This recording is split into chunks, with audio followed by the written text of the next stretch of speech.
The Toronto Blessing did not introduce spiritual Christianity to Britain. A gifted evangelist can become doctrinally unreliable, and the past blessing does not make a leader permanently safe. When we get to Toronto, I have plenty of criticism. The idea that rejecting spiritual drunkenness is not the same as rejecting prayer for healing, that rejecting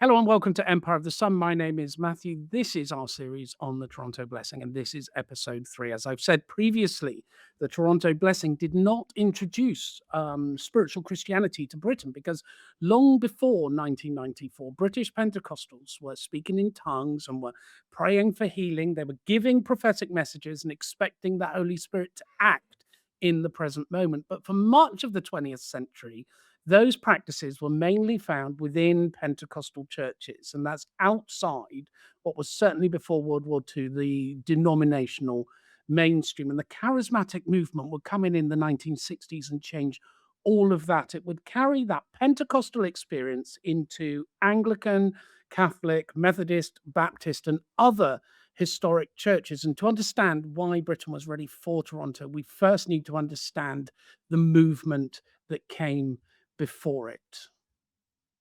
British Pentecostalism emerged during the early 20th century, but it did not have one simple birthplace. So the Welsh revival of 1904 and 1905 had helped to create an atmosphere of spiritual expectation. And then from a year later, in 1906, reports arrived from the Azusa Street Mission in Los Angeles, and there William Seymour led this fairly remarkable interracial mission that was associated with speaking in tongues and healing and a renewed experience of Pentecost. But the crucial route into Britain actually ran through Europe and had less to do with Azusa Street. And my take on it is this, that the Welsh revival was a bit of a mixed bag. There was some really good and then some bad. And then Evan Roberts, I think, probably helped destroy the Welsh revival rather than helped improve it. And what Azusa Street then took was the very worst things of the Welsh revival and emphasized those and other parts of it. So what we have in Britain is this guy called Alexander Boddy, who was a Anglican vicar of All Saints Church near Sunderland. And in 1907, he invited this Norwegian preacher to come and speak. And his name was, what was his name? His name was T.B. Barrett. And Barrett had received this Pentecostal experience during a visit to America. And he'd become a leading figure in this emerging European movement. And then Boddy and his wife, Mary, embraced this new Pentecostal spirituality. Yet what was interesting is Boddy did not feel the need to leave the Church of England. He had hoped that the Pentecostal experience might renew those existing churches rather than simply create new denominations. Jump forward to the argument between or the disagreement between Lloyd Jones and John Stott in the 1960s. And we've got this similar question. Can God renew movements, or do we need to start again? So from 1908, Boddy hosted annual conventions in Sunderland, and these gatherings connected these British believers within a growing international Pentecostal network. And Sunderland became one of those gateways through which Pentecostalism arrived in Britain. I do think that is worth remembering, because nearly 90 years later, Sunderland would again become one of the influential centers during the Toronto Blessing. But this brings us to an interesting question, because there is that question of who in history gets remembered, because early Pentecostalism was frequently poor and working class and provincial and also socially suspect, because it had women and lay preachers and migrants, these outspoken local evangelists that would carry much of the movement while leaving relatively little behind in these unofficial archives. So some criticism of Pentecostalism was therefore shaped definitely by class prejudice and racial prejudice, and also embarrassment. And that embarrassment was at physically expressive religion. And I think that should make us cautious about treating early Pentecostalism and early Pentecostals with contempt. But sympathy for a marginalized group or movement must not become uncritical history. If you ask me, that's one of the things that we're dealing with in history at the moment and in contemporary society that is a real problem. You've got this idea that people who were mocked unfairly could still make false claims.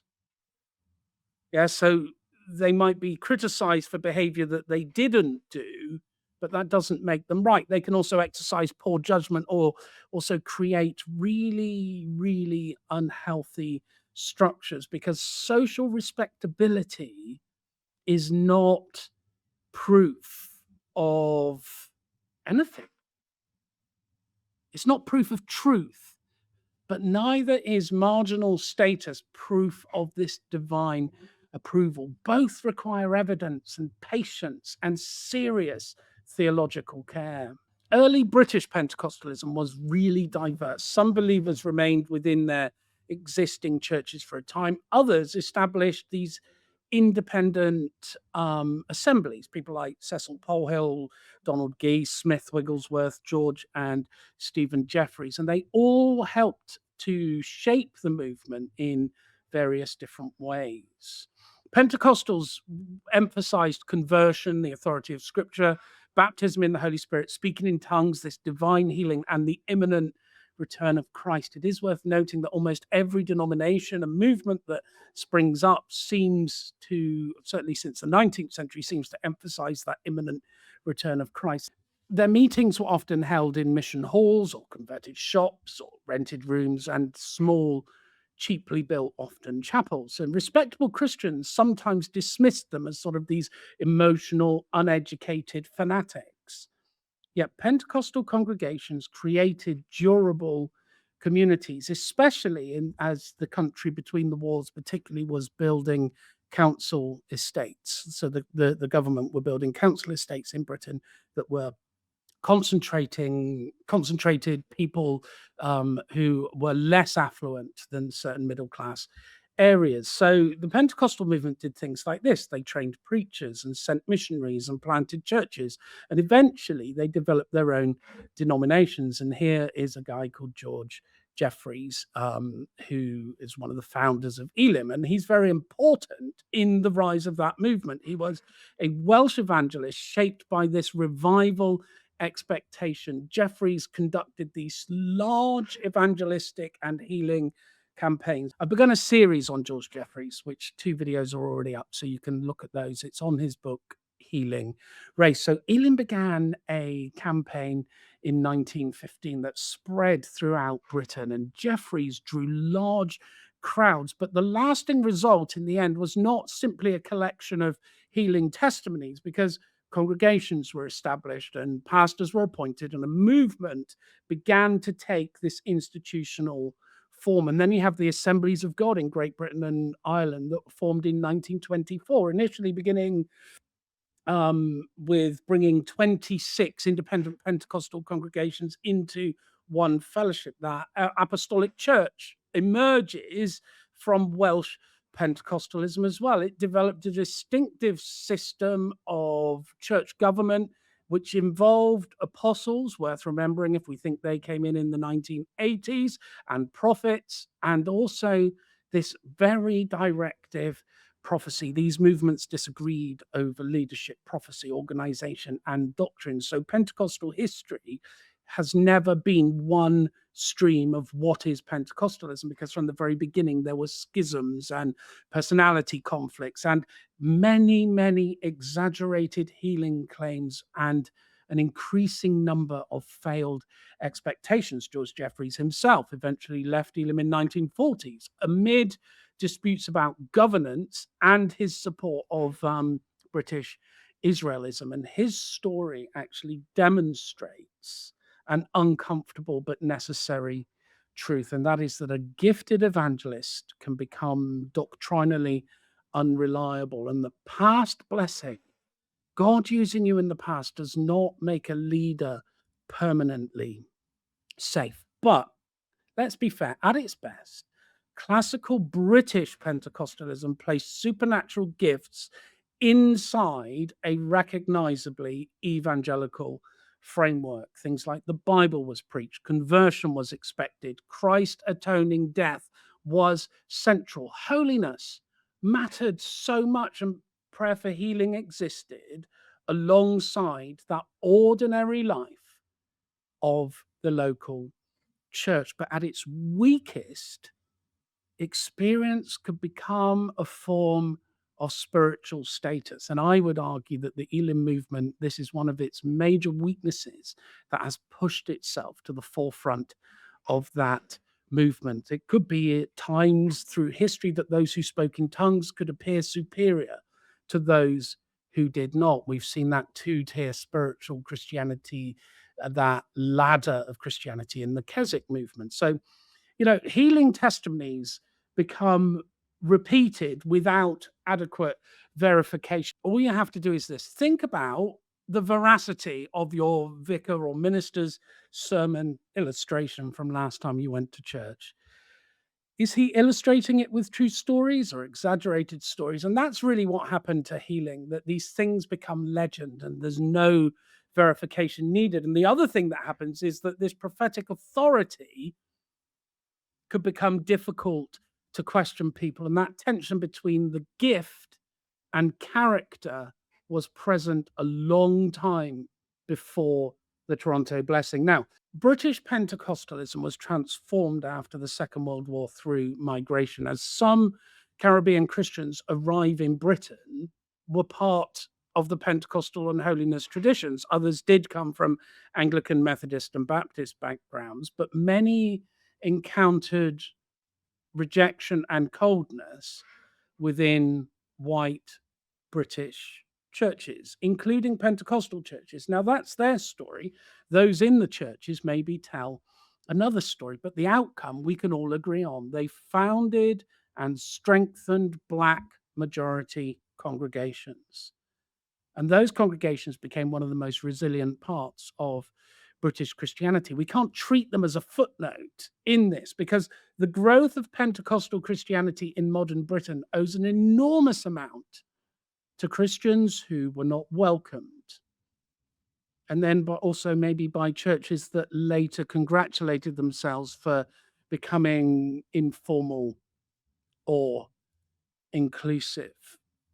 So by the middle of the 20th century, Pentecostalism was surviving.